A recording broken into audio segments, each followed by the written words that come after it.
Okay, so we're gonna try this recording for section 3, chapter 3, and it's called A Long, Long Day.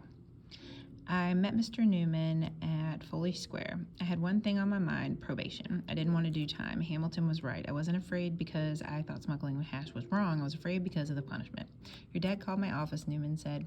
He's going to be late, but he'll meet us in the courtroom. He'll be there to make a statement if we need him. I looked around the square and I didn't see him. The agent stood a long way off, and I handed Mr. Newman an envelope with the last of the money, $5,700 in cash. I had gone to a bank and changed the $10 bills into hundreds. Take your fee out of this and keep the rest for me in case I go away, I said. He nodded and slipped into his jacket pocket. Then he looked at his watch. You ready? He asked. This is interesting because, I wouldn't trust this dude with my money. We went up to the courtroom. We were the first case on the docket. The judge arrived and we stood. The judge sat down and opened up the top file on his desk. He read a page or so and then peered out towards us. Does the prosecution have anything to add to the pre-sentencing report? He asked Tepper. Your Honor, Tepper started, and he went on to once again give an outline of the operation. He revealed all the evidence proving my involvement and outlined what laws I had broken. Then he went a little further. The accused has not cooperated in the ongoing investigation of the others involved with the international operation. It's our belief that he's withholding information, and our office is in favor of incarceration. I see, the judge replied, and adjusted his glasses as he wrote something down. And you, Mr. Newman, what do you have to say on your behalf of your client? And I looked at Newman. We had been hurt pretty badly by Tepper, and I was waiting for him to battle back. Your Honor, he said, Mr. Gantos fell into this situation. He was hired merely to help sail the vessel to New York. He didn't belong to any international operation or in any way plan this failed smuggling trip. Mr. Gantos is a young man who has made a grown man's mistake, but unlike a grown man, he has a full life ahead of him. He regrets his actions. He willingly admits that probation and drug treatment program would be in his best interest. He has plans for college and a life free of future violations. Prison can only punish a young man with his background and future. We're asking for consideration regarding his age and... The judge had heard it all before. He was immune to the nice young man defense, and he raised his hand and cut Mr. Newman off. And, young man, he said loudly, what may you say for yourself? And I stood there frozen. Now it was my turn. I looked at Mr. Newman, and I turned to see if my father had arrived. He hadn't. I looked at Tepper and back at the judge. I made a mistake, I said, a big mistake.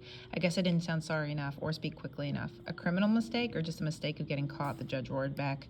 And then I just stopped functioning. I stood there knowing the truth was that I was sorry I was caught, and if I hadn't been, I would just have moved on to college, and this would be a great story I could tell my friends after drinks and a joint. Well, the judge asked, which is it, bad judgment or bad luck? I hesitated, maybe only for a second, but it was a second filled with a lifetime, like it was for the condemned Southerner in the occurrence at Owl Creek Bridge, whose life passed before his eyes from the moment the hangman pulled the lever until the rope snapped his neck.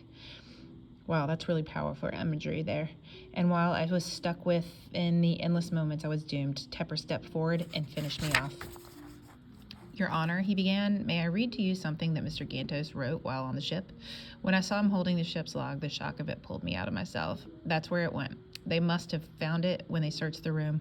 I knew what he was up to. He had the pages marked with ribbons as if it were a Bible marked for readings. Proceed, the judge said. I believe this one section says it all about how Mr. Gantos feels. And I read from the ship's log. Hamilton had read my mind. I'm not doing anything wrong. I'm just afraid of the punishment. And he snapped the book closed, looked over at me, and smiled. Did you write those words, the judge asked. Yes, sir, I replied. Then I believe we've gotten down to the truth of the matter, he said, and the truth is always in the motivation. You did it for the money. That much is true. Now the law must respond. He paused, and for that moment, I stood there as if my hands were already tied behind my back, waiting for the first blow of many, and it came. 5010B. The judge called out matter-of-factly. He lowered the gavel and a split second later bellowed, next, and I turned to Mr. Newman. What's a 5010B? I asked. I don't know, he said, puzzled. I have to look it up. So what do I do? I looked around, and everyone seemed to be standing still except for a uniformed court guard who was reaching towards me. You'll have to go with him, Mr. Newman said somberly, and nodded towards the guard who had taken a hold of my wrist, and he led me across the courtroom. I had passed in front of my father, who had just arrived. He looked stunned, and for once he was speechless, and I had not been so entirely shocked and confused, I might have paused long enough to realize the look on his face was from the anguish that his son was being marched off to federal prison. But I was overwhelmed by my own pain. I took a risk, I said, and bit down on my lip, and it didn't pan out. I waited for him to say something, but he didn't or couldn't, and the guard tugged me forward, and I turned away and followed. We went into an office, and the guard patted me down, took my wallet and what change I had in my pocket, my watch and belt. Then he locked me in, holding a cell lined with wooden benches, and I looked around. There were guys like me dressed in street clothes who had been out on bail and were now sentenced, and there were guys in prison clothes who hadn't made bail after their arrest and were now awaiting sentencing. One after the other, the men in the prison clothes were escorted into the courtroom, then returned to the cell. Not one of them was released. Each time one of them returned, he announced how much time he had received. 3 years, 5 years, 12 years. One armed bank robber got 20 years. He sat and cried. Even the shortest sentence, 3 years, was more than I could imagine. Slowly, from watching the pain well up in those men, I began to feel the consequence of what had happened to me. A couple of hours later, the guard opened the cell door and called me out. For a fleeting moment, I thought maybe the judge had changed his mind, or that there had been an awful mistake and everyone now realized that I was a really good kid, and now they were going to give me a slap on the wrist and let me go. But I was dreaming, and the guard escorted me to the room where my lawyer was waiting. I finally spoke with the judge's clerk. He said, "Here's the situation. A 5010B is a youth sentence. It means you can do anywhere from 60 days to 6 years, depending on your behavior and what this parole board thinks." "What do you think?" I asked. "Do you think I'll just do 60 days? I felt I could do that much. "I don't know," he replied, not sounding hopeful. "It'll be up to the parole board. I'll look into it, but don't get your hopes up too high." As he left the room, my dad entered. What will I tell your mom?" he said as he sat down. Now this is when I really start to hate his dad. I mean, his dad is so selfish. I hung my head. "Tell her I made a huge mistake," I said. "Tell her I'll be okay. I'll be out soon. Tell her that." While he thought about it, the air between us filled with quiet confusion. It was unsettling, and I would rather have been in this cell than sitting silently with him. At least by myself, I only had my pain to consider, but his silence left me feeling his pain and that of the entire family, and in front of him, I was ashamed too. Then, as if by magic, he did something that turned all my feelings around. All the pain knotted itself into anger. He pulled a set of folded papers out from inside his jacket's pocket. I can't even believe Jack's dad did this. I almost forgot. "I need you to sign something," he said, finishing around in his pants for a pocket for a pen. Now this lets us see that Jack's dad didn't even come there to support him. He came there to get something from him. "What's this?" I asked. "Car insurance papers," he explained. "Your car's totaled and I need you to sign the release so the insurance company will give me the money." "What happened?" I asked, and suddenly I hated him, which was easier to do than feel the unrelenting weight of my shame. "What happened?" "It went down a cliff," he said. "It was a good thing. Look, with everyone fleeing, nobody would buy that car. An accident is the only way that you can get money for it." "How did it happen?" I asked. "Your sister was driving and knocked a hole in the oil pan, and the engine seized up when she was climbed up the hill. So I got the pickup and drove down and gave your car a shove off the edge. She drove the pickup home, and I kind of rolled down the hill a bit and got myself dirty to make it look like I had been run off the road and managed to bail out. The car was pretty amazing. It bounced down the hill on all fours until it hit the lower road. The damn thing bent in half and skidded across the road in someone's yard, and when you know it, they were having a barbecue." He grinned and shook his head back and forth. "You should have seen them scatter as the car came through the front yard," he said with a laugh. "Lordy, it was funny." "That's my insurance money," I said. "I need it to pay my airfare," he replied. "Business is bad. Plus, our lives have been hell.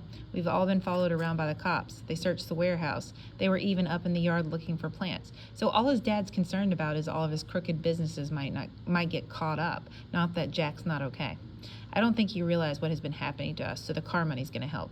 He had me there. I hadn't realized what had been happening to them. I had been entirely involved with myself. I signed the papers. "Sorry," I said as I pushed them back to him. "I'm sorry about all this. Tell Newman to give you $1,000, but now it's time for me to get on with it." And so now Jack feels so guilty he's giving him money of his own. This is crazy. He looked at me. "I should have known that Rick guy was no good. I never should have let you go on that boat. I blame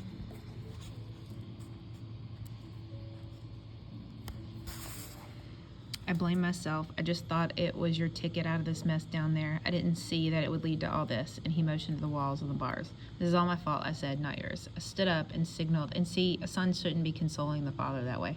I stood up and signaled with my hands for the guard. He opened the door and I turned and walked off.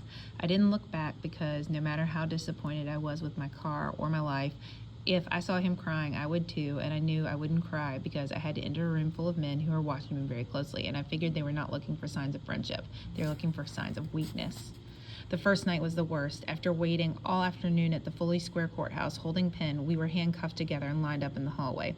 There must have been 24 of us. A guard led us down a long passage to a freight elevator, and we all squeezed in. When the door opened, we stepped onto a loading dock, and a black bus with an open door backed up to the loading dock.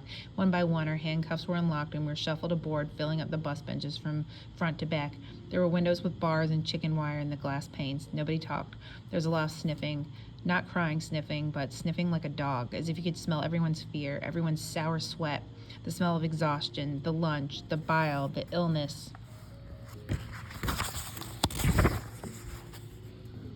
In everyone, all breathing out and filtered back in. Outside, New York only seemed to exhale. Horns, voices, machines, tires, sirens, helicopters, music, protests, advertisements, all pushing out the air, all selling noise. But we weren't buying anymore. We weren't selling anymore. Now all of our robbing and scamming and dealing and running would take place on the inside. Now we only had each other to deal with, and we were all busy sniffing each other out and coming up with some sense of the dangers and who was not. And it's interesting how he's like relating themselves almost like in a grand metaphor, extended metaphor of him like an animal. We pulled up to the West Street. It was a federal holding prison, but inside Dutch Schultz's old liquor warehouse, which had been confiscated during Prohibition after the Dutch were arrested. I got lucky. I was one of the last ones in the prison bus, so I was one of the first ones off, and immediately directed to the arrival office. There I was given up street clothes and was given a set of old army fatigues and the insignia ripoff.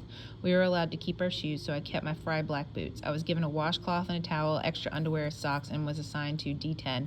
It was a large barred cage like the elephant cage at the zoo. There were 18 military bunks in the inside for 36 men. Because I was the next man assigned to the tank, I had the choice of the 2 empty bunks. I chose the top bed in a corner under a blue fluorescent light. It seemed the safest. The other bunk was in the middle on the bottom where I knew it would be dark at night. And without a corner to protect my back, Lucas got that bunk. He must have been sentenced in a different courtroom, and he arrived after me. It was late. Now that's fate right there. Just wait till you hear what happens. It was late when he checked in, and I already was up on my bed like Quasimodo guarding Notre Dame. Later that night, a guy with a metal dinner fork reached up and grabbed my arm. I jerked my arm away and cocked my leg back to kick him. I kept my boots on. "It's cool," he whispered. "Are you funny?" I wasn't feeling funny. "What do you mean?" "You know, funny. Like, do you do it with guys?" Now I knew I wasn't funny. "No," I said. "No." "But you're young," he said. "You can still learn. I'll be your master." "I didn't need a master," I said. "Believe me, you do," he said. "You can either be my booty boy and I'll protect you, or all these other dudes will take turns on you, like making you a mama." "Go away," I said. My fear was so great I couldn't endure another moment of the conversation. "You'll see," he said. "You got a tax on your ass and you'll have to pay up." He disappeared in the darkness and I stayed awake. The next morning I didn't go down to breakfast, which meant going down into flights of stairs to the cafeteria. I didn't think I would ever leave the safety of my top bunk with the bars to my back, but I was dying to get to the bathroom, so once I cleared out, I jumped off the bunk, quickly walked to the bathroom, and took a leak in the toilet close to the door. I had read enough prison literature and seen enough prison movies to know that the bathroom, especially the shower room, with its combination dangers of steam and soap, was a place to avoid at all costs. I was wondering if I could take a bath with a paper cup, water, and a sock. Just then a guy walked in the bathroom and came to me and I zipped up. "Yo," he said. "Best be checking up on your man," he said, and pointed to the toilet stall. I was stumped. "What man?" I asked. I was rapidly thinking that he was setting me up, and inside the stall was a gang of guys waiting to collect their tax. "Thanks," I said, not knowing, and I should give a soul brother handshake like all the righteous brothers in the shaft. He helped me out by walking away. I didn't know what to do. I looked around like a nervous squirrel. "Lucas," I whispered, and I ducked down to see under the stall. Lucas was curled up like a shrimp with a blanket. I looked over my shoulder at the open door. "What happened?" And he closed his eyes and he pulled back the blanket. He was naked. His legs had been mauled as if by a pit bull had caught him from behind. He had been raped, and when he finished telling me what had happened, how many guys got after him in the dark, how the first man held his throat in his mouth, more got his legs and his arms, and then they flipped him over on his belly and started, and only stopped once they ever finished their term, I didn't know what to say. "I'm sorry," I muttered lamely, feeling the total emptiness of my response. "Help me stand up," he said, and reached out for my shoulder. "My wife's coming to visit today." I gave him a hand. I didn't know how sympathetic his wife would be, and honestly, I was eager way to get away from him. I was beginning to fill up with fear and wanted to put some distance between us. It was the fear of being with a victim and that I would be next in line. I had the terror people must have had during the war when they denied that they were Jews or gypsies or homosexuals, or the Nazis dragged off their families and friends. At that moment, I hated myself as much as I feared being around Lucas. It was just 24 hours since I had been sentenced, and I knew I was in way over my head.